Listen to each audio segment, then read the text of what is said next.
Vamos lá, meus irmãos, dando continuação aqui ao nosso nono dia de aula, na segunda parte. Vou abrir agora aqui um outro slide, que é do professor Fabiano. Depois a gente vai voltar para o slide do Ribeiro, mas, por enquanto, agora a gente vai trabalhar um pouco nos slides do Fabiano, tá bom? Vamos lá, compartilhar. Estão vendo o slide? Sim. Jóia. Então, livros históricos, né? A divisão histórica da Bíblia. Está bem apagado, mas eu acho que dá para vocês visualizarem um pouco. Aqui está, no caso, o Pentateuco, 5 livros de Moisés. Aqui estão os livros históricos. Estão vendo? Né? Então, ele vai de Josué a Esther. Aí aqui temos, aqui embaixo, em verde, poesia, que seriam os poéticos, Provérbios, Salmos, Jó, Cânticos e Eclesiastes. Depois temos os profetas maiores e os profetas menores. Tá vendo? Deu para ver? Então, aqui é o Antigo Testamento. Já aqui, do lado direito, estão conseguindo ver direitinho? Sim. Está bem pequeno. Aqui está bem pequeno, a letra está um pouco apagada. Aqui já é o Novo Testamento. Os Evangelhos, o livro histórico Atos, as cartas ou epístolas.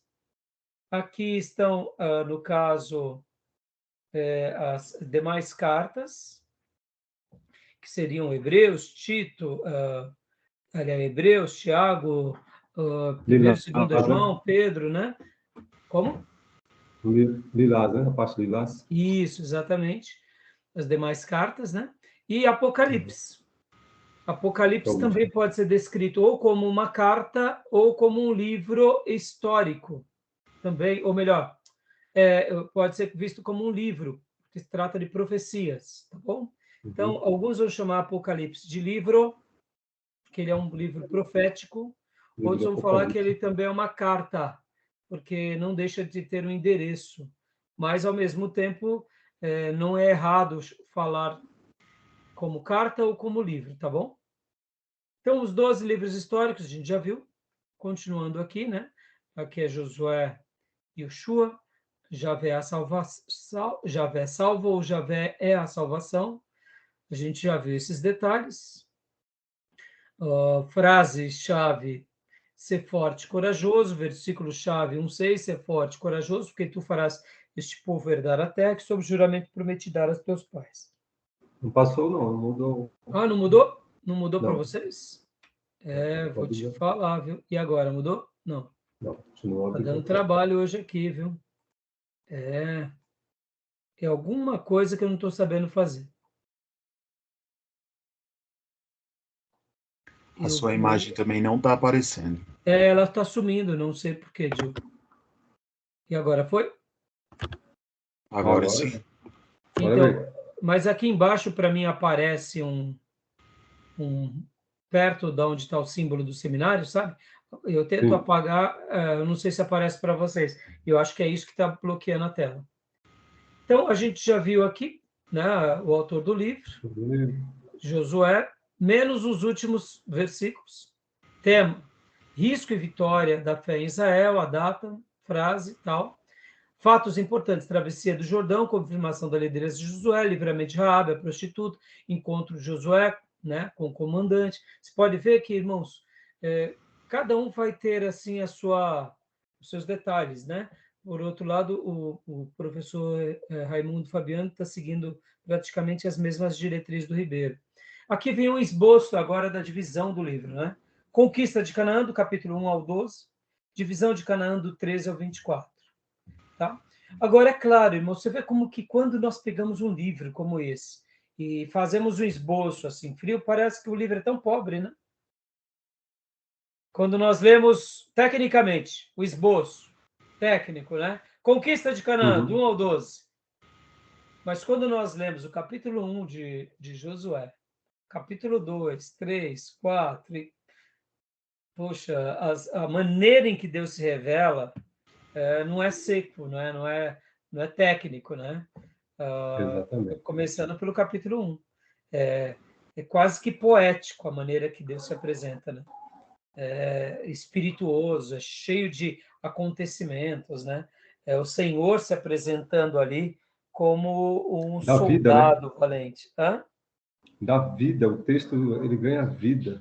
E ganha espiritualidade, né? Podem ver É, que, irmãos, um fato que eu gosto muito, eu tenho uma mensagem no nosso canal do YouTube é da letra, né? que é baseada em Josué.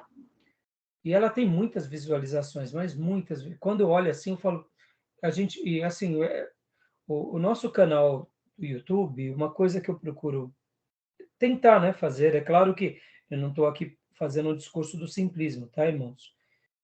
Se vocês me perguntarem se eu gostaria de ter um canal do YouTube muito pujante, sim, queria.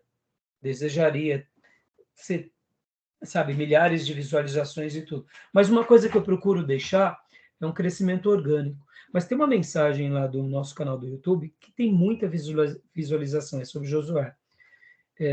E assim, o que eu quero falar com isso? Eu acabo pregando muito sobre Josué, é uma coisa meio instintiva. Mas olha que interessante. Josué, ele tem uma característica fortíssima quando ele recebe a autenticação do chamado dele. Assim como o Senhor apareceu na sarça para Moisés, assim foi o Senhor aparecendo para Josué como um soldado. Pode ver que a mesma menção é dita nas duas ocasiões. Quando Deus fala com Moisés na sarça, ele diz: tire as sandálias dos pés, porque o lugar que você está pisando é terra santa. E quando Deus fala para Josué, na pessoa do soldado, com a espada desembainhada, acontece a mesma coisa. Tire a sandália dos pés, porque o lugar que está pisando é santo. Ou seja, o Senhor está autenticando a vocação de Josué. Interessante, não? Então, Josué é um livro muito lindo, porque ele vai dar essa retomada do povo de Deus à nação de Deus. O povo de Abraão voltando para casa. Então, é fantástico isso, né? E, então, voltando aqui para o slide, quando a gente pega, né, de forma seca esse esboço, parece que é muito seco, né? Mas deixa eu falar uma coisa para vocês. Quantos anos demorou a conquista do povo, Josué lutando para conquistar Canaã? Quando a gente lê o livro, parece que foi assim, algumas semanas, não é? Quantos é anos? verdade. Quantos anos? Vamos lá. Vocês se lembram? Eu não me recordo. Você recorda, Diego? Não, eu ia dar um chute aqui, mas Pode dar um chute, vamos ver se está bom de chute. 70 anos? Não, chute Yeah. foi bem. Passou longe. Vou falar. Passou porque Você- Josué já tinha por volta de 80, quando ele vai mais 70, o bichinho ia Não só ia dar aguentar. não ia aguentar. Não. Então, o chute. Mas foi quase no sentido de 7, foi 7 anos. Só teve um 0. 7 Se anos. fosse o 0 à esquerda, dava certo. Foi 7 anos. Agora, vamos pensar aqui. Vamos pensar. É uma geração que está conquistando Canaã, mas eles não conquistaram rapidamente. Não foi assim do dia para a noite. Vocês entendem, irmãos, como a mensagem espiritual ela é rica? Quando a gente vai estudar um pouco mais a Bíblia e a gente começa a conhecer, como se torna lindo a palavra de Deus, né? De novo Porque, 7, né? hã? De novo 7, né? De novo, 7. Só que olha como fica lindo, né, a palavra de Deus. Por quê, irmãos? Deus poderia ter chegado ali feito que nem foram as pragas, né? É, 7 pragas, acabou, Canaã vai lá e conquista. Aí eu te pergunto, será que o povo ia dar valor? exatamente. Entendeu? Nada. E por que a gente quer fazer ministério e ganhar o bairro em 7 dias? Entendeu? Porque tudo que você luta, né? A conquista por luta, você valoriza a conquista. Entendeu? Então, na história do povo de Deus, não teve nada fácil. Entendeu? Então, foram 7 anos. E agora, detalhe: quantos reis Josué venceu com o seu povo? Vamos lá. Chuta, vamos lá, pode chutar. Eram várias nações, eram vários reinos ali em Canaã. Quantos vocês acham que eram? Por volta, ou mais de? Eu não faço a mínima ideia. Agora pode chutar. Chuta de novo, Diego. 40 reis? Opa, chegou perto. Júnior. 50. 31 reis. 31 reis. Lá em Josué 12 vai falar que a quantidade de reis que ele vence. Agora, existiam também povos que não tinham reis, como é o caso dos gibeonitas.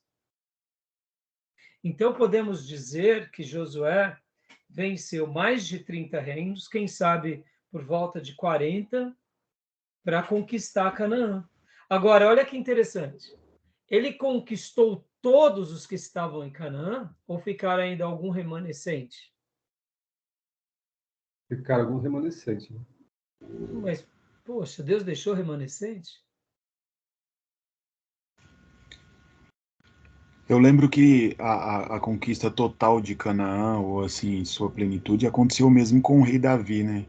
Existiam muitos lugares que não foram conquistados pelo povo. Deus deixou um remanescente porque Deus ele quer deixar uma história para as próximas gerações. Amém. Compreendem? Amém. Deus é a nossa história, a nossa vida. E o mesmo Davi teve muita dificuldade com os filisteus. E quando Davi se torna rei de Israel, de Judá e depois de Israel, a Bíblia vai falar, nos livros de Samuel, que as chaves dos filisteus ficaram na mão de Davi. Ou seja, Davi não destrói os filisteus, que dá uma ideia de que agora os filisteus começaram a viver debaixo de uma certa ou respeito ou consideração, ou quem sabe até sujeição mesmo a Davi. Assim como os reis de Tiro e Sidom também tinham harmonia. Lembra nas aulas passadas? O desejo de Deus não era destruir as nações, mas era viver em paz com as nações. Entendeu? Então, podem ver que os filisteus, eles se tornam inimigos do povo judeu, mas num dado momento isso daí é diminuído. Eles reconhecem que não adianta ficar lutando contra o Deus de Israel. E muitos, eu ouso dizer, que até se convertem pelos episódios que passaram. Então é interessante, irmãos, isso, né? Deus, ele sempre é que nem o Evangelho, irmãos, é uma obra inacabada. Sempre a gente vai ter algo a fazer. Sempre vai ter. Deus, ele nunca vai permitir nessa vida que a gente chegue na plenitude de tudo. A gente pode chegar muito próximo de algo que realmente é muito elevado, mas mesmo assim, sempre haverão áreas para a gente expandir, para a gente melhorar, para a gente evoluir. Porque nossa vida aqui não é uma vida plena no sentido de perfeição. Estamos em rumo a uma vida de perfeição, mas ela ainda não se tornou. Né? Então é interessante isso daí, né?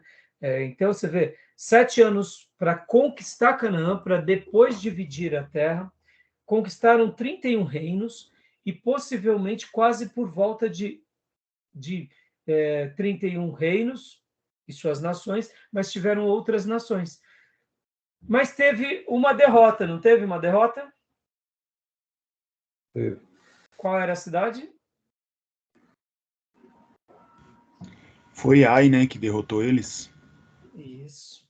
Ou seja, Deus deixou uma lição, uma derrota. E teve também mais um engano. Quem foi o engano? Um povo que se disfarçou, que veio do deserto, pão bolorado, chegou lá, os anciãos levaram para Josué, e Josué viu o pão embolorado, fez um acordo. Você faz um acordo com a gente? Faz. Com a nossa descendência? Faz. E aí passaram alguns dias e descobriram. Quem eram? Os gibeonitas. Ali foi um pecado? Verdade. Foi um pecado? Propriamente dito, foi embaraço. Ali o texto bíblico não vai pôr uma culpa total, mas a Bíblia vai falar, porque eles não consultaram o Senhor. Sim. Com Acã e com a cidade de Ai foi um pecado, porque Acã escondeu o que não poderia, Muitos possivelmente viram Acã fazendo aquilo e não delataram. Acã teve chance de se arrepender, ele e a sua família, mas não se arrependeram. Ali foi um pecado. E por isso que Israel pereceu, que houve pecado. Já com os gibeonitas, eu diria que não foi diretamente aquele pecado, mas foi um embaraço que levou Falta de a consulta, pecar. né? Não consultaram. Isso acontece com a gente hoje. Tomar decisões Exatamente. sem consultar a Deus. Não consulta a Deus. E ali Josué também, vamos dizer assim, confiou em quem? Nos seus líderes. Confiou em quem? Nos seus companheiros. E Josué era o líder supremo. Ele deveria ter orado a Deus, chamado sacerdotes, chamado e consultado o sumo sacerdote, mas não fez. Fez aliança. Mas os gibeonitas passam, então, a fazer parte agora da nação de Israel, tá bom? Beleza, irmãos? Só dando alguns dados aqui para vocês. Vamos lá. Vamos lá, compartilhando o slide, que agora deve ter parado, né? Esse slide aqui está parando. Vamos lá. Deixa eu ver aqui. É esse? É aqui. Não. Esse daqui não. Errei.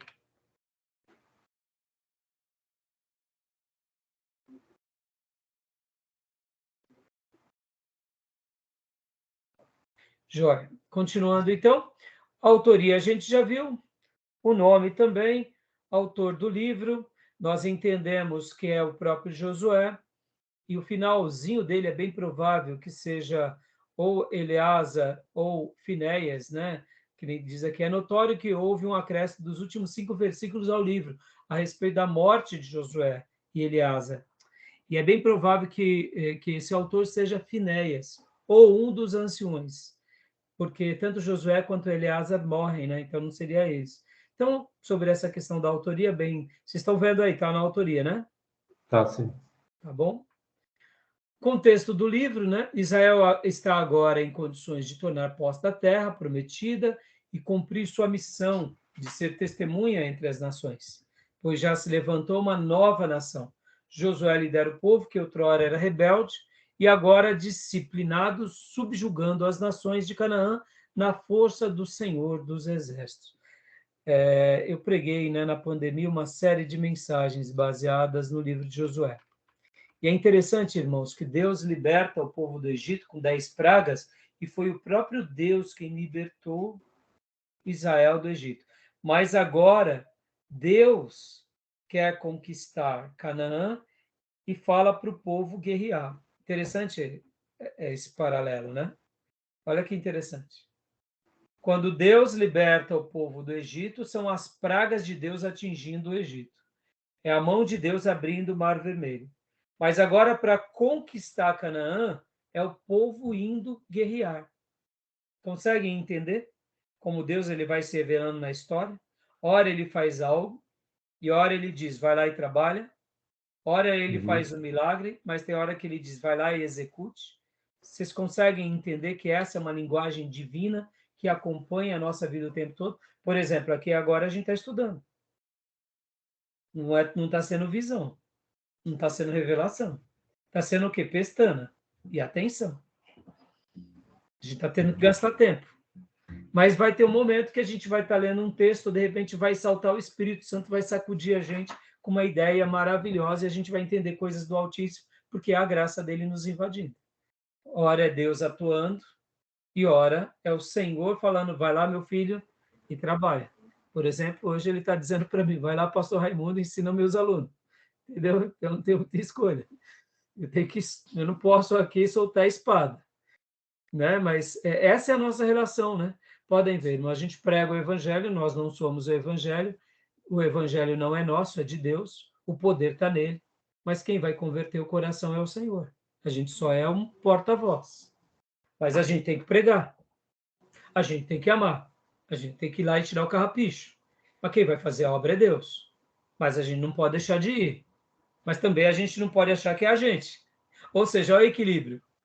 Olha a relação. É interessante, né, irmãos? É o tempo todo, né? Tá bom até aí? Leia para nós cenários históricos. É bem legal esses cenários históricos aqui. Cenário histórico. A data do livro, 1405 a 1375 a.C. O livro de Josué não relata todas as conquistas. Exemplo, Siquém entre os montes Ebal e Gerezim. É provável que Josué tenha começado a liderar a nação de Israel com a idade de 79 anos e morrido aos 110 anos. Sua liderança teve duração de 31 anos. Entendeu, tio? Por isso que não tem como, né, os 70. Mas, assim, é que também você não se lembrava que a idade que ele começou a liderar. Verdade. Né? Exato. Então, não tem como. É provável que ele começou com 79 anos, tá? Pode ver que Caleb tinha 85 anos, já era um pouquinho mais velho que ele. Mas não se esqueçam que eles são os remanescentes que saiu do Egito, viram todo acontecer no Egito e foram os únicos que de fato herdaram Canaã naquela dimensão de os dois eleitos que foram aprovados em todos os sentidos, né? Para poder desfrutar desse momento, Josué e Caleb. Deixa eu dar um dado aqui histórico também de Caleb. Caleb, filho do Quenezeu, vocês já notaram que o nome Caleb é só encontrado só aqui, praticamente na história de Josué? Tem mais Caleb na história? Tem mais Caleb no Velho Testamento? Não tem. Não tem, mas por que não tem, né? Quando a gente vai fazer, eu fiz uma lição de casa um dia sobre isso. Mas por que não tem Caleb? Caleb é um. Caleb é um. Vamos lá, Josué, são muitos Josués na história do Velho Testamento. Você vai ver, tem sacerdote, que é o nome Josué, inclusive que volta junto com Esdras, é um grande sacerdote. Mas Caleb não tem nenhum significado do Caleb. nome, né, pastor? Por quê? O que significa Caleb? É cão, né? Exatamente. E por que ele recebeu esse nome de Caleb? Um hebreu recebeu o nome de cão. Oh, meu Deus. O judeu não gosta de cão. No judeu não gosta de cão. E por quê? Possivelmente a resposta está lá em Josué 14:6. Os homens de Judá vieram a Josué em Gilgal, e Caleb, filho do Quenezeu, Jefoné, lhe disse: Você. Bom, aí está aqui. O que é o Quenezeu? O Quenezeu é os descendentes de Kenaz. Kenaz era da tribo dos cananeus. E Jefoné era dessa tribo. Está lá em Gênesis 15:19, Números 32:12. Ou seja, o pai de Josué possivelmente era um cananeu convertido. Olha que interessante. Ele era um descendente dos quenezeus. Possivelmente ele era um descendente de Cã. Logo, ele chamou o filho de Caleb. Sim. Interessante, né? Mas o judeu tem uma aversão aos canídeos e por essa razão nunca chamaram. Aí eu te pergunto, vem cá, mas Caleb não é uma pessoa ilustre entre o povo judeu? É ilustre, mas não importa, aquele lance do preconceito, né? Vocês entendem, né? Interessante, né? Interessante, né? Isso torna ele ainda mais referência, assim, né? Porque o nome não influenciou em nada a pessoa que ele foi. Exatamente. Falou tudo, Gil. Pessoa O nome muito não... ilustre. Exatamente. E detalhe, hein? De que tribo era Caleb? Não lembro. Tribo de Judá. Tribo de Judá. Fantástico, né? E detalhe, hein? Ele nasce de um quenezeu, de Jefoné, e ele se torna um dos principais da tribo de Judá. Olha a influência aí dos cananeus da tribo de Judá. Fantástico, não? Fantástico. Fantástico. Aí você entende aonde entra depois a prostituta Raabe e a moabita Ruth? Glória a Deus, meus irmãos. Tá entendendo? Deus torna ilustre, né, as pessoas. Então, entendendo aonde entram os cananeus? Ou seja, Deus nunca queria a destruição dos cananeus, queria que eles se convertessem. Assim como o quenezeu, filho do quenezeu Jefoné, pai de Caleb. Isso são construções minhas, tá, irmãos? Porque eu estou fazendo essa lição de casa Eu fiz baseado em cima dos textos bíblicos, em cima da história, em cima da linhagem, entendeu? Mas uma coisa é fato. Josué, Caleb, possivelmente, Jefoné casa-se com uma mulher da tribo de Judá e ele é inserido à tribo de Judá. Entendeu? Entendi. Quando a gente pega Jefoné, né, então a gente vê isso. Porque da tribo de Judá, Caleb, filho de Jefoné. A gente não tem muita informação de Jefoné. A gente só sabe que ele era um quenezeu e pai de Caleb, espia da tribo de Judá. Filho de... Entendeu? Eu deduzo que se realmente tiver certo, é mais ou menos isso. Agora, a gente vê essa questão de Deus trazendo pessoas, né? Trazendo pessoas para a tribo de Judá. Glória a Deus, né, irmãos? Vamos continuando o período de conquista de 7 anos. Josué viveu na Palestina entre 25 e 30 anos. Os habitantes da Palestina estavam aterrorizados com os efeitos de obras de Deus. Tanto é que Raabe... Aqui pode ver que o Fabiano colocou os habitantes da Palestina. Lembra? Está errado essa terminologia, né? Canal, né? Porque os habitantes de Canaã, né? Palestina é recente. Inclusive, o termo Palestina, irmãos, olha que interessante. Da onde deriva-se essa expressão Palestina? Sabe o que é? Palestina vem de uma raiz que é dos filisteus. Da onde deriva-se Palestina? Palestina nasce de Filistia, que é os filisteus, que são os povos do mar, que possivelmente são os gregos. Interessante. A terminologia grega, né? Segundo Terminologia grega, exatamente. Então, os estudos arqueológicos explicam que escavações de John Gastand, ou Gastand, não sei se pronuncia assim, determina que a data para a queda das muralhas de Jericó foi por volta de 1400 a.C. Há também documentos descobertos em Tel Harmana, do Egito, que confirma a data de 1400 a.C. Essa questão das muralhas de Jericó é muito interessante, irmãos. Vale a pena a gente depois pesquisar algo a mais sobre isso. Jericó era uma cidade-estado, né? Sim, cidade-estado, em uma cidade muito fortificada, né? Por isso que ela foi a grande, eu diria, a grande conquista, né? Também de Josué. Por isso que, de repente, aí eles até não tiveram tanta preocupação, né? Porque já que ela era uma cidade muito fortificada, uma cidade-estado, uma cidade com muitas guarnições e uma força bélica até significativa, podem ver que foi por causa de Jericó, de uma forma mais acentuada, que os espias, 40 anos atrás, têm aquele medo, né? Eles veem Jericó e veem as muralhas, veem tudo aquilo. A grandeza, né? A grandeza, né? Interessante, né? Então, continuando... Interessante também, pode falar. só uma, essas cidades-estado, nesse período aí, elas não tinham uma estabilidade aquisitiva, né? Ou seja, é sua e você estabelece por muito tempo, porque logo outro povo vinha, tomava e agregava aquela região como sua, né? Sim, mas eu não entendi. Não tinha uma estabilidade o quê? Aquisitiva. Aquisitiva, sim. Como... Mas, né, irmão Júnior, quando nós olhamos para a história, isso era muito frequente, né? Eu diria até recentemente isso só vai mudar um pouco mais na história recente, né? Pode ver exatamente. que até hoje, né, a gente está vendo aí as guerras lá no leste europeu. Yugoslávia, né? Pode ver. É uma situação assim de domínio. Toma daqui, toma de lá. Essa é a história do ser humano, né? Verdade. Então, cenário histórico.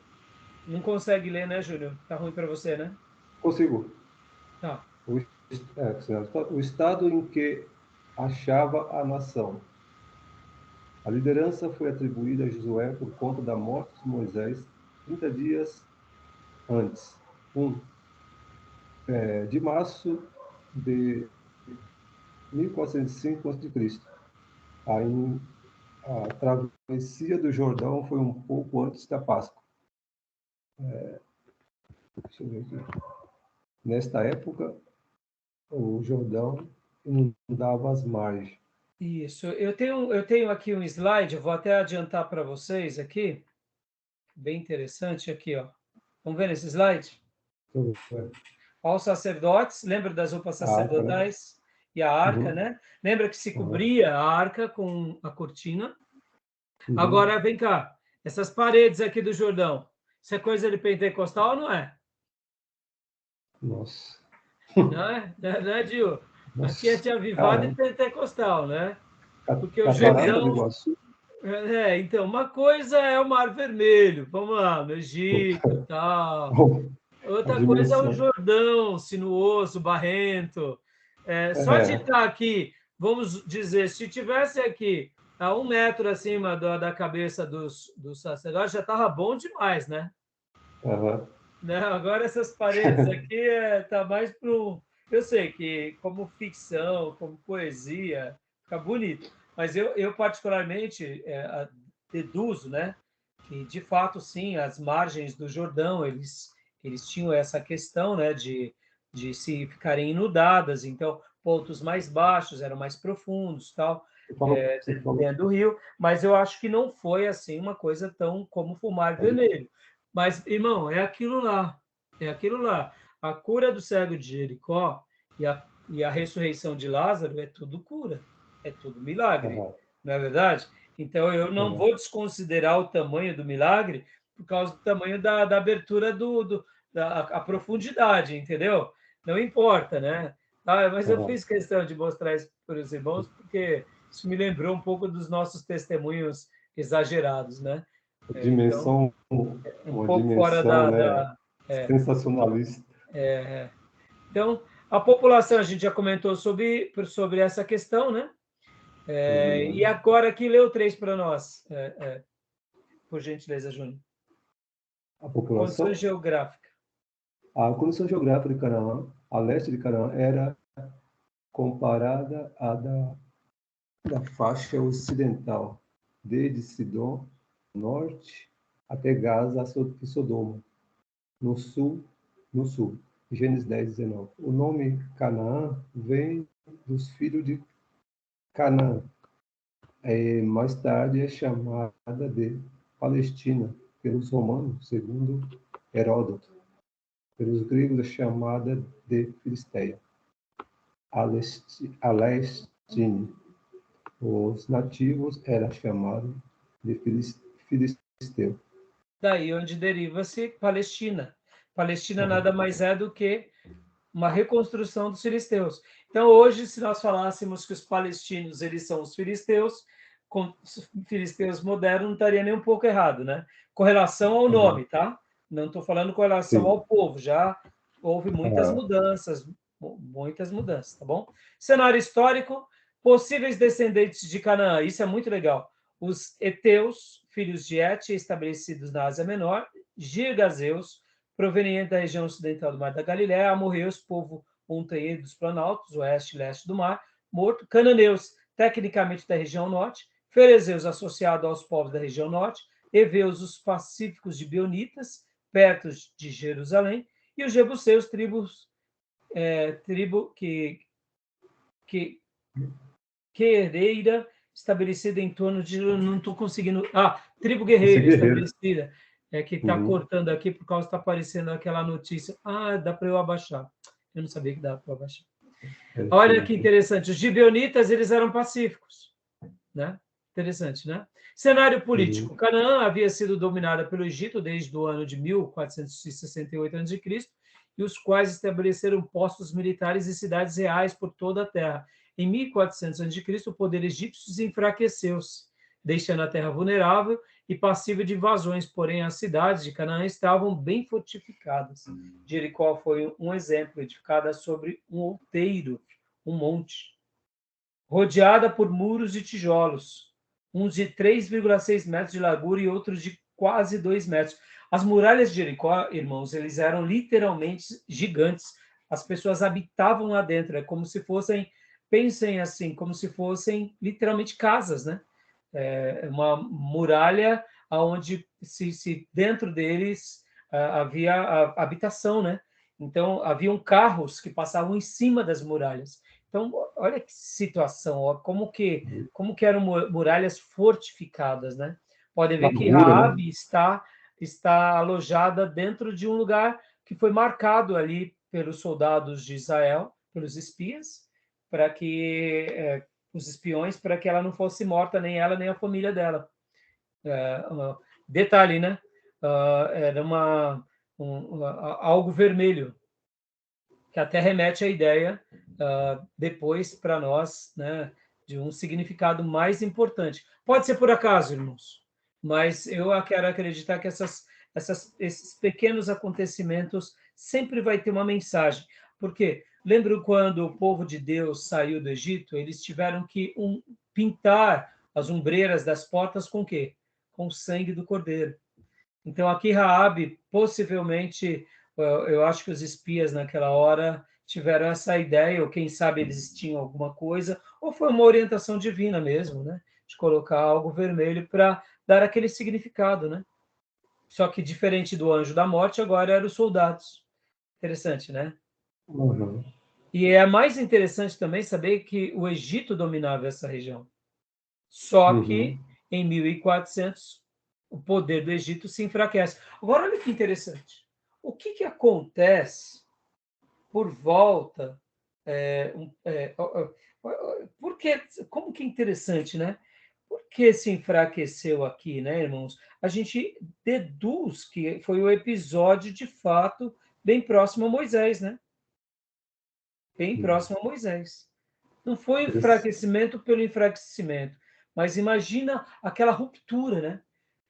O faraó e a dinastia, os príncipes egípcios, com a saída do povo hebreu, foi ali um momento muito decisivo, em que os egípcios precisaram se concentrar com o quê? Com o cuidado da nação, porque senão eles não sobreviveriam como nação. Pode ser que esse episódio seja o episódio de Moisés? Pode ser. Pode ser que seja um episódio anterior a ele?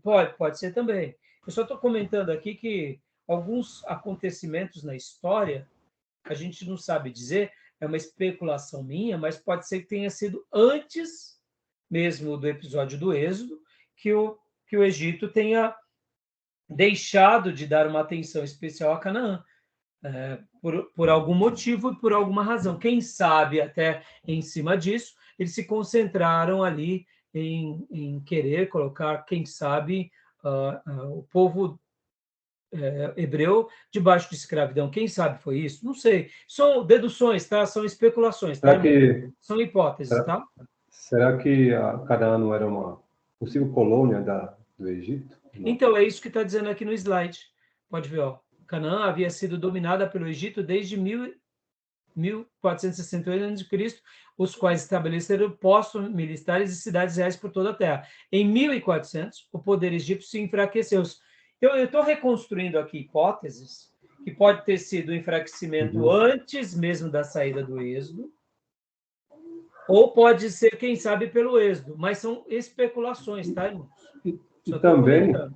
E também pode ter a questão de sucessão no Egito. Tinha um faraó que perdia o poder, outro entrava, tinha mais poder, tinha essa oscilação. Sim. E também momentos econômicos, né? Sim. Por exemplo, os romanos, para manter colônia, era complicado, era muito gasto. Exatamente. Essa questão, irmãos, por exemplo, fazer uma guerra. A gente pensa que eu vou ali e guerreio. Não, irmãos. Muitas guerras já começam falidas, porque elas não têm como sustentar os soldados no campo de batalha. Não tendo como sustentar os soldados em campo de batalha, a guerra já acabou. Você leva ali uma quantidade enorme de soldados e você fica desprotegido à nação. Verdade. Então, uma guerra, ela começa também de forma econômica, entendeu? Exato. Então, os motivos a gente não sabe, eu só dei especulações, tá, irmãos? O objetivo do livro de Josué foi preservar a história da conquista de Canaã e a divisão da terra entre as tribos. Nesse livro encontramos relatos acerca da fidelidade do Senhor, cumprindo em Josué a aliança que havia feito com o seu servo Moisés, como a gente vê no capítulo 1, versículo 2 ao 6. Há também os relatos da vitória obtida por sua posteridade, por seguir e obedecer à liderança teocrática do Senhor, em vez de recorrer à força humana. Ou seja, podem ver que Josué é um exemplo de líder porque ele segue essa teocracia. Josué foi esse líder, foi esse homem guerreiro que cumpriu uma missão, mas ele seguia as diretrizes, né? Josué era um líder preparado. Olha que interessante esse slide. Ele tinha uma experiência militar, que ele lutou contra os amalequitas lá no deserto. Ele conhecia a terra porque ele foi um espia, ou seja, ele era uma pessoa antenada, e ele tinha um preparo espiritual, ele era um discípulo de Moisés, ou seja, ele era auxiliar de Moisés. Ele tinha qualificações espirituais, ele tinha conhecimento da terra, ou seja, ele tinha conhecimento, e ele tinha também experiência militar. Então, isso é muito interessante, né, irmãos? Muitas vezes na nossa vida a gente precisa crescer em várias áreas da nossa experiência, né? Cenário religioso. E aqui é muito interessante esse slide aqui. Bom, Gil, dá para ler para nós o cenário religioso? Sim, pastor. Então, leia para nós.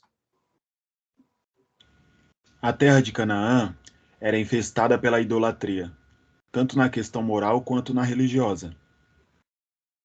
As divindades cultuadas, El era um deus supremo.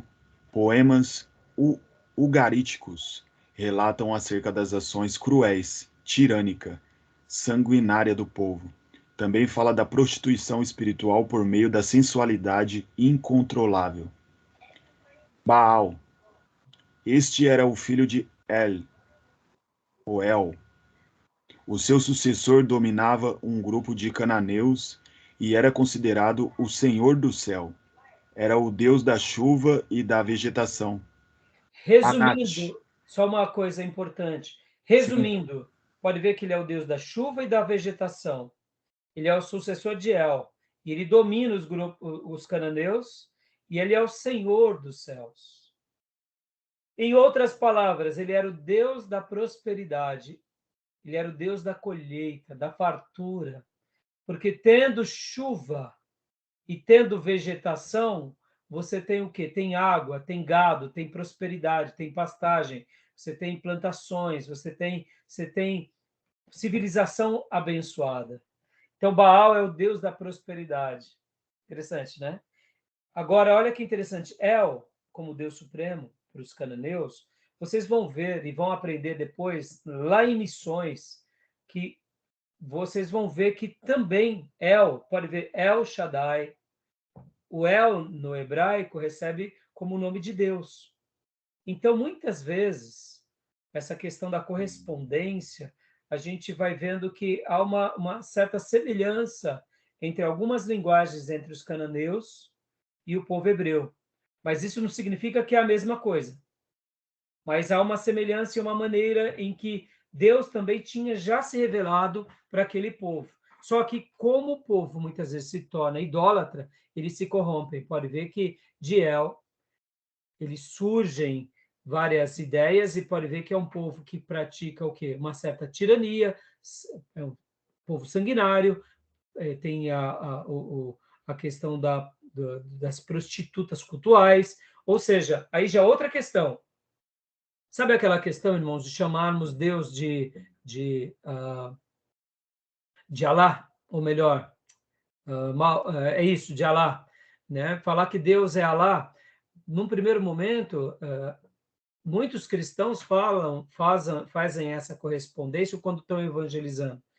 É claro que é quando a gente vai falar numa linguagem muçulmana, Alá é o Deus dos islâmicos, dos muçulmanos, e de contrapartida, aí vem a revelação com Maomé, que vem todo o Alcorão e etc. e tal. Mas chamar Deus de Alá e chamar como o criador de todas as coisas, num primeiro momento não está errado.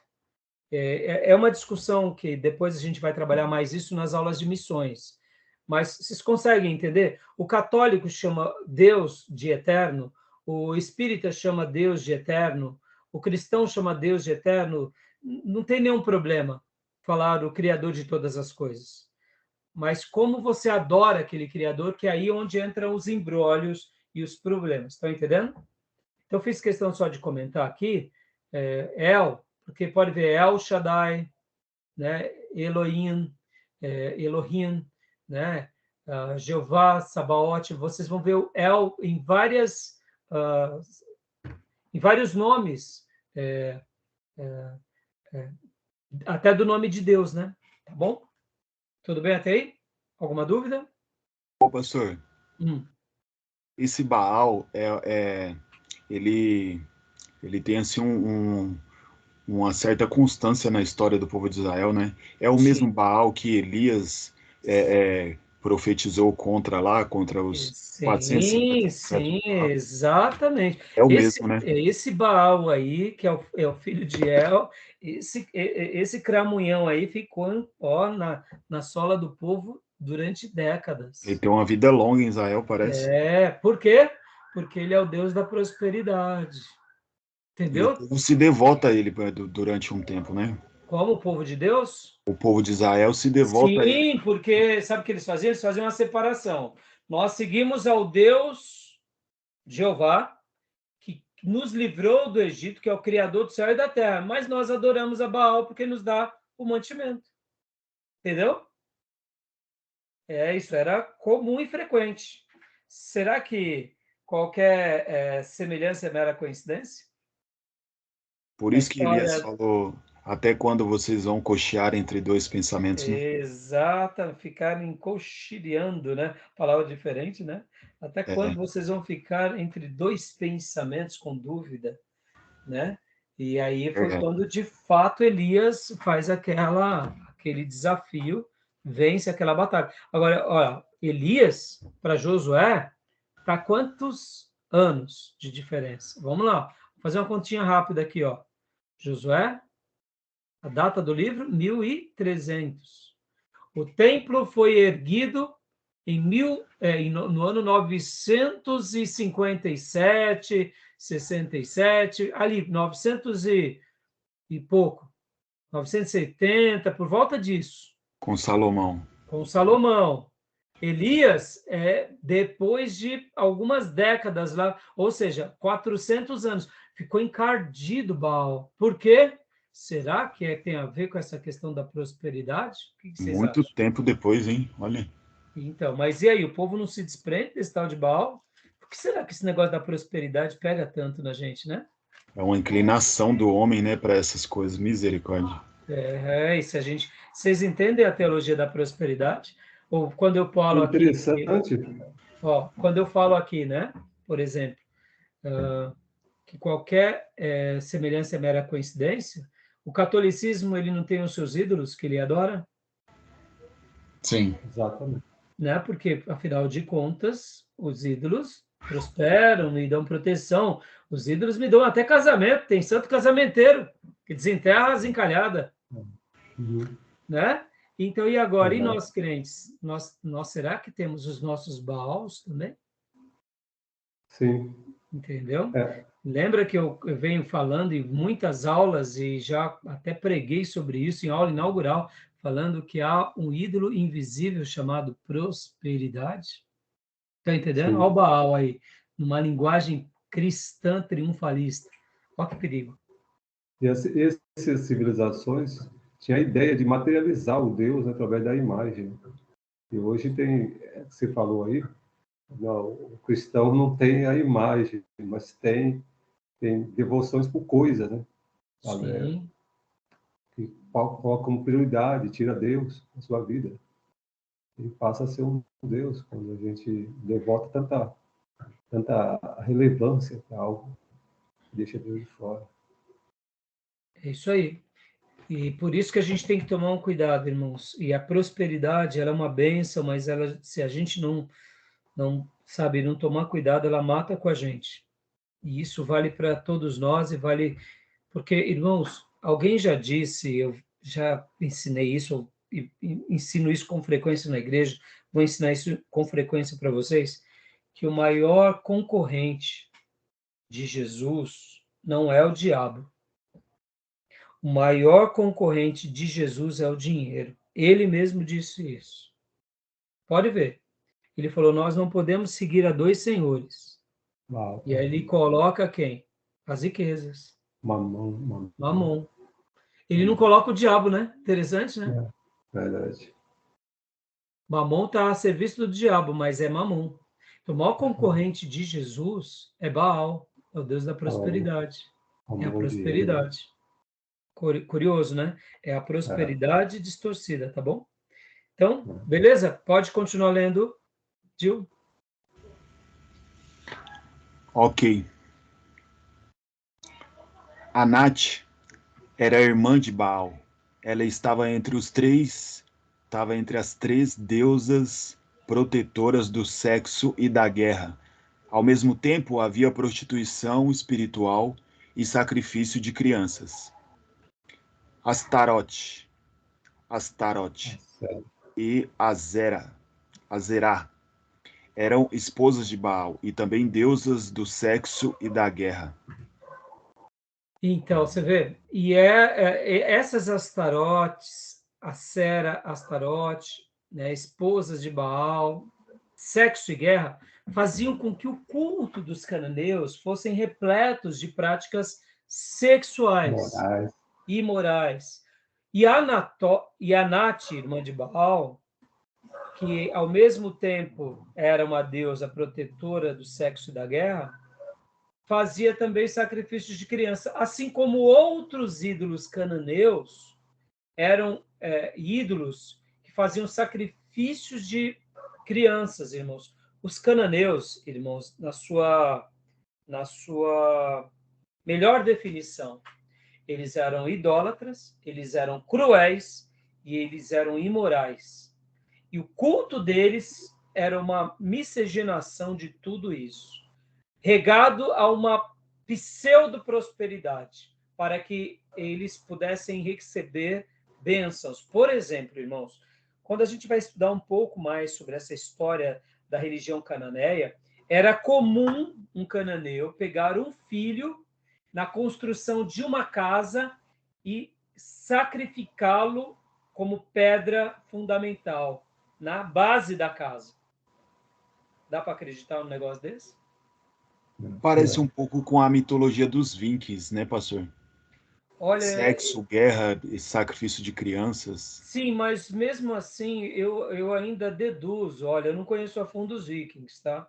Eu ainda deduzo que os Vikings, eles ainda não eram tão cruéis, porque assim, por exemplo, como eu disse agora, você pegar, por exemplo, o seu filho, Gil, você edificar uma casa com o sacrifício de um filho, entendeu?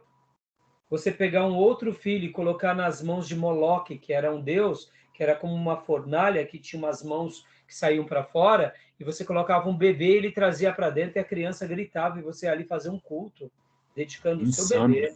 Meu Deus. Entendeu? Então, quando Deus pede para que essa nação, que são os cananeus, de uma forma geral, mesmo sendo cidades-estados, fossem eliminados, é porque eles eram muito malignos. Não era uma questão apenas de ir lá e... É porque eles praticaram muitas coisas cruéis e a mensagem da pregação por parte do povo de Deus tinha chegado a eles, mas eles eram extremamente cruéis e hostis a qualquer outra coisa que não fosse aquilo que eles acreditavam. Por isso que Deus os manda destruí-los. Pode ver que a única exceção são os gibeonitas, que eles eram um povo pacífico. E eles não queriam reis. Pode ver que a Bíblia vai comentar que eles não tinham reis. Então, além dos 31 reis que nós vemos, que o livro de Josué registra, capítulo 12, tinham nações como os gibeonitas que não tinham reis.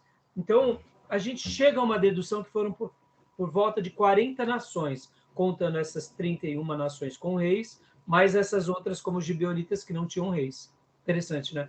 Agora, é claro, nem todas elas eram tão cruéis. Por exemplo, os gibeonitas, eles estavam dispostos a seguir o Deus de Israel.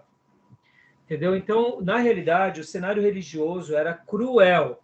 E Deus deixou ainda o remanescente, que era para continuar fazendo com que o povo de Deus abrisse os olhos, entendeu? Pode falar. Tipo de quimbanda, né? Olha, é coisa disso para pior, entendeu? Coisa disso para pior.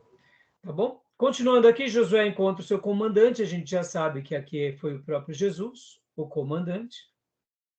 O sol para, como nós já mencionamos, e olha que interessante, hein? Josué, nessa batalha, foi socorrer quem? Que povo? Os gibeonitas. Interessante, não? Exatamente. Olha aí, meu Deus do céu. Até nisso eu vejo Deus. O Josué não orou a Deus, não. Possivelmente ali, o que acontece? Se ele tivesse orado a Deus, a falcatrua tinha caído por terra, possivelmente os gibeonitas iam pedir perdão de outro jeito, e possivelmente iam se tornar escravos, como de fato se tornaram. Mas aqui, Josué, cumprindo a palavra dele, olha como ele era teocrático, irmãos. Ele errou, vira a página, pediu perdão, agora eles são nossos irmãos, e eles foram socorrer os gibeonitas. E o sol para. A gente entende aqui que possivelmente não é o sol, talvez é o globo. Irmãos, é um mistério, tá, irmãos? Pastor Rai, me explica isso daqui.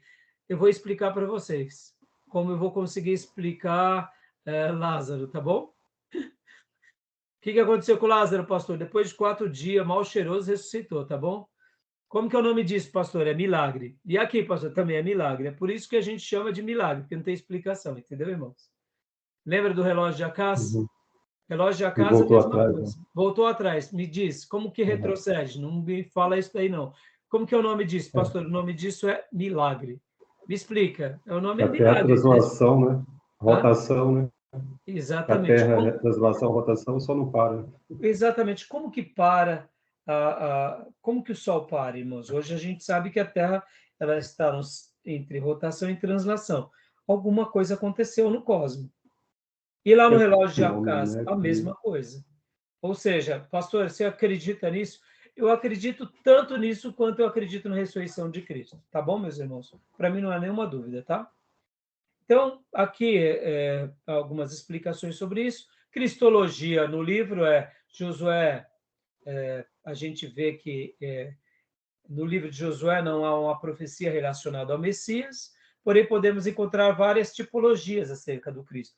O cordão de linho vermelho na janela de Raabe, identificando a casa de Raabe, servindo de fé, esse tipo era visto como uma obra redentora do Messias. Aqui é uma tipologia, tá, irmãos? Raabe também, ela teve fé. Então, outra questão aqui sobre a salvação de todos os povos. Ela era uma moradora de Jericó, ela era uma cananeia, sim. O comandante dos exércitos é uma cristofania, sem dúvida, ou seja, o próprio Cristo aparecendo. O próprio Josué, neste livro, é um tipo por excelência de Cristo, tanto seu nome como a gente sabe que Josué é o nome hebraico para Jesus no grego, ou seja, o Senhor salva. Aqui quem salva a nação, né, quem leva a nação a essa grande salvação é Josué, é uma tipologia.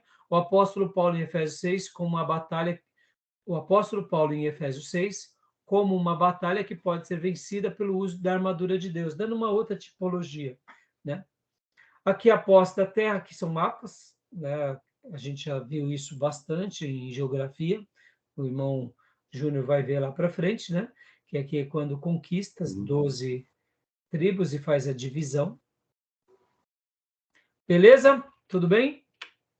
Ok. Tranquilo? Fechamos? Sim. Tinha um tal de Baal Peor também, né? Baal Peor. Mas qual que é a dúvida? Não, acho que tá. Fala lá Elias também, né? Acho que o povo consultou lá, Baal Peor. Então, mas esse Fala. Baal Peor nada mais é do que o próprio Baal. É ele, né?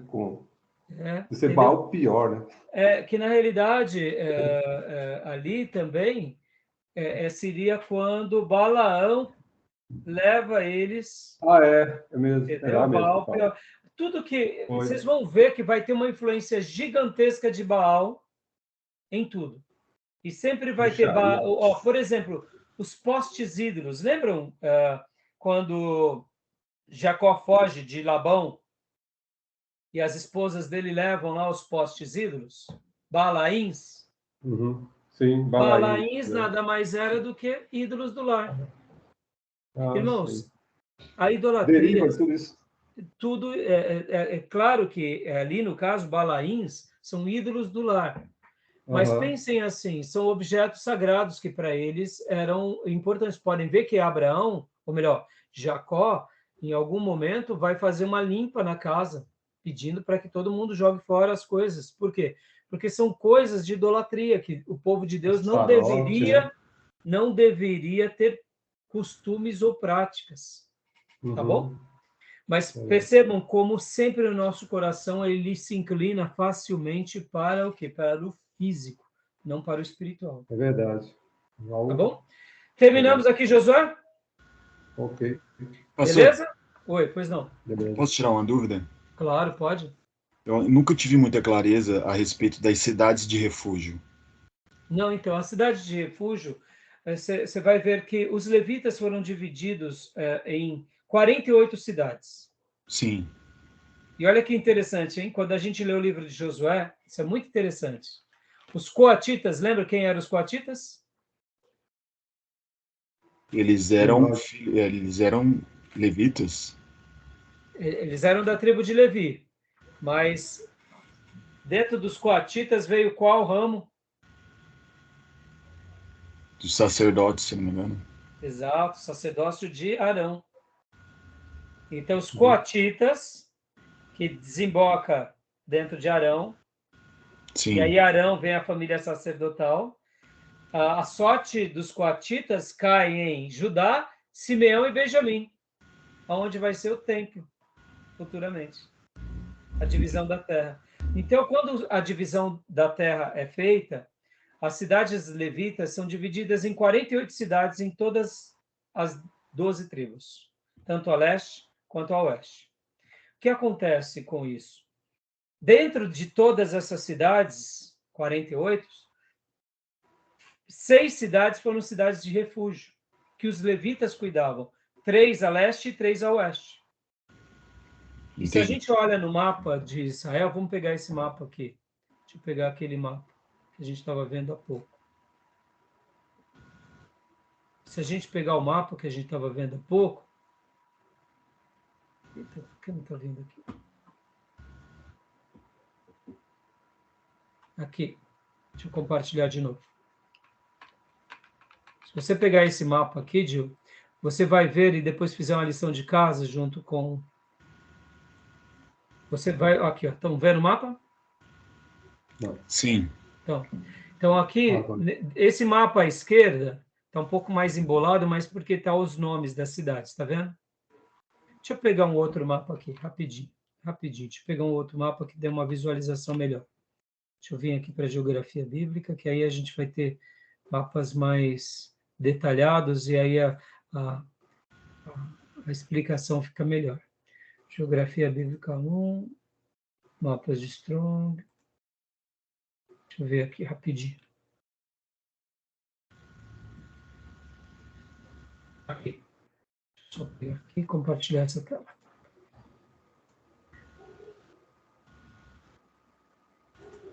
Aqui, ó. Dá para ver esse mapa? Tá pequenininho, mas dá para ver, né? Dá para ver. Dá, deu. Então aqui, ó, vou aumentar, tá? Parte de cima, ó. Aser, Naftali, Dan, Manassés, tá vendo? Aí vem aqui o Mar da Galileia. Sim. Ou Mar de Quinerete. Aí aqui vem o Rio Jordão, tá vendo? Aí vem, aqui são as 2 tribos e meia leste, Ruben, Gad e Manassés. E aqui vem as demais tribos, né? Tá vendo? Então, quando você pega aqui, por exemplo, é que aqui não está, mas quando você pega essa divisão, então tá aqui, ó, na realidade, deixa eu mudar de novo para cá. Não, aqui tá dando para ver, não sei se vocês conseguem ver bem, mas essa parte aqui, todinha, são as 12 tribos. O que acontece? As cidades refúgio ficavam uma aqui a norte, de um lado, aí em Manassés, a outra aqui. Outra bem no meio, e outra aqui. E outra bem no, tipo aqui, como se fosse no sul, e outra aqui. Então, havia 3 cidades de refúgio desse lado e 3 cidades de refúgio desse lado. Aham. Por que bem distribuído assim? Que era para dar tempo de correr e chegar rápido lá. E o que eram essas cidades de refúgio? Recapitulando, eram os lugares onde uma pessoa que cometeu um crime, ela podia ir lá e se refugiar durante até o seu julgamento. Por exemplo, Gil, você cometeu um crime sem intenção. Então, o que acontece? Parou o compartilhamento, né? Você cometeu um crime sem intenção, Gil, e você precisava de ser ouvida a sua causa, mas a família do Júnior quer sangue por sangue, acha que você Sim. matou. Você era gerente do Júnior e deixou cair uma roda na cabeça do Júnior. Proteção, Não, né? É não. uma O proteção, Júnior né? era. Então, o que era a cidade de refúgio? Era uma proteção. Se fosse uma Era um... morte, como a gente viu, dolosa ou culposa, lembra? Semana passada até a gente entrou nesse assunto. Dolo é com vontade, de propósito. Culposo é porque você comete, mas você tem culpa porque você não amarrou a roda direito. Mas você não ia imaginar que o Júnior ia passar lá no sábado. Ele passou lá no sábado e caiu a roda. Entendeu? Então, a cidade de refúgio era para você ir lá e se refugiar, para você ter o abrigo. E vamos supor que a família do Júnior quisesse, a qualquer custo, a sua morte. Você ia ficar lá durante todos os dias da sua vida. Lá você estava protegido. Debaixo da proteção de quem? Dos levitas. Quem cuidava da cidade de refúgio? Os essa levitas. prisão cautelar, né? Não era uma prisão cautelar, porque não era uma prisão, mas era uma proteção cautelar. Proteção. Você tinha uma vida. Sim, Poderia ser, você estava guardado lá. E se o Júnior, a família do Júnior entrasse lá, aí sim eles eram culpados porque eles quebraram uma regra. Quando isso acabava? Na morte do sumo sacerdote. Se o sumo sacerdote morria, era como se a tua culpa, Gil, fosse prescrita. Entendi. Entendeu? Aí você estava livre. Então, quando que morre o sumo Interessante, sacerdote? Tinha tinha uma questão, né? Agora, eu não me recordo se era prescrição ou se era também permissão para que se eu não me falha a memória, era prescrição. Que você estava protegido lá. Dá uma ideia, o que eu entendo é o seguinte, a liderança do sumo sacerdote cuidava do Gil. Eu, como sumo sacerdote, eu estou cuidando de todos os sacerdotes se você está debaixo da minha proteção. No dia que eu morro, a sua causa foi prescrita e o novo sumo sacerdote, ele não necessariamente ele vai ter que cuidar do Gil, porque a história do Gil, quem cuidou foi o Arão lá, o Jacó. Agora eu não... É tipo assim, aquele problema, Deus resolveu. Agora, eu não me recordo direito, Júnior, já te dou a palavra. Se a família do Júnior, no caso, né, poderia fazer alguma coisa quando o sumo sacerdote morria. Mas, se eu não me engano, não. Eu não me lembro agora, tá? Fala, Júnior. Não, no direito aí, o sacerdote é uma figura de juiz. Sim, sim, sim. É uma figura de juiz. Porque ele tem... O juiz, ele tem jurisdição. O que é jurisdição? Diferente de circunscrição. A jurisdição, ele tem o poder de dizer o direito naquela cidade. Sim, exatamente. Isso é jurisdição. Mas podem ver, Josué não age como um general, mas também como um juiz? Sim. Também. Todo sacerdote, como todo profeta, como até mesmo depois vem o rei, ou mesmo o juiz, é o quê? Debaixo da teocracia. Seguindo a teocracia. Depois a gente pode até verificar direito. Eu só lembro o seguinte: quando o sumo sacerdote morria, aquela pessoa ela poderia sair, ou ela recebia alforria, alguma coisa assim. Eu só sei disso, que quando acabava na morte do sumo sacerdote, não me lembro direito os detalhes. Então, as cidades refúgio, elas ficavam 3 de um lado, que tinham 2 tribos e meio, que eram grandes, por sinal, essas tribos, e tinham outras 2 tribos e meio aqui. A cidade refúgio mais perto disso, você saía correndo para ela. Entendeu? Para arrumar. Agora, percebam, né? Isso também teve um embrulho. Porque quando houve a divisão do reino, isso não foi tão conservado. Percebam que outro embrulho. Por quê? Porque Jeroboão, ele constrói altares para que o povo de Deus não vá a Jerusalém, a casa de Deus. Ou seja, olha o pecado aí quando entra. alguns princípios sagrados são desconsiderados, né? Tá bom? Bom, gente, vamos agora para o último slide. Tudo bem até aí? Esclareceu a dúvida, Gil? Legal. Gostei dessa Sim. cidade-estado, achei legal, viu? Então, depois, já que você é advogado, Júnior, depois dá uma verificada lá, eu também posso dar, me ajuda a lembrar, que são tantas coisas, e agora eu estou focado em várias coisas, talvez eu não me lembre, mas dá uma pesquisada, você como jurista, né, como advogado, você vai achar muito interessante essa questão, muito interessante. E pensando, irmãos, lá atrás, daquele povo que sai do Egito como escravo, esses termos legais eram um padrão muito elevado para os seus dias. Entendeu? Essa nação. Por isso que quando a gente vê a lei com aqueles óculos, como eu mencionei na aula passada da graça, muda tudo. Muda tudo. Tá bom? Beleza, meus irmãos? Então vamos ter... Beleza? Mais alguma dúvida para a gente terminar aqui para ir para o último bloco? Tranquilo? Tranquilo. Então vou fechar aqui a gravação e vamos abrir o último bloco com juízes. Vamos ter que fazer juízes rapidinho, tá bom? Só um minuto. Um juízo.